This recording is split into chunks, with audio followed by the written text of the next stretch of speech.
natao ikaramana ihany koa ny voalohan'ny volana novambra toy izao tsy ny lehibe ihany anefa fa ny ankizy ihany koa dia tena hita maro mitady vola manadio fasana rehefa vanim-potoana toy izao. Dia jerentsika indray ary ny sary mirakitra izany.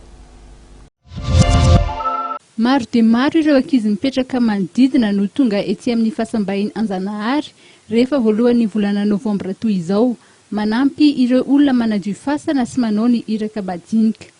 Tamin'ny atoandro teo dia mbola tsy dia nisy ny tsena ho an'ity tovolahy iray ity.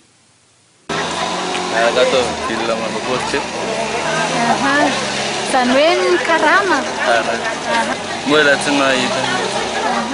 Misy kosa ireo misy sanjila kokoa, anisan'izany fifaliany izay voafolo taona monja izay miaraka amin'ny namany manadio fasana.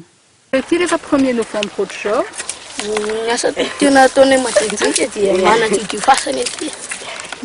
dia mety hoe mahazo trinao nareo manadio fasana zay.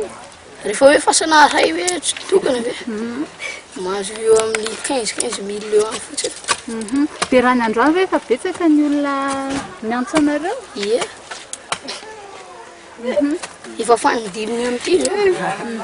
Dia ankoatran'ilay manadio izay na ny ataonareo manao porté, makarantsa na? Makarany namanay anankiray zao efa nakarana.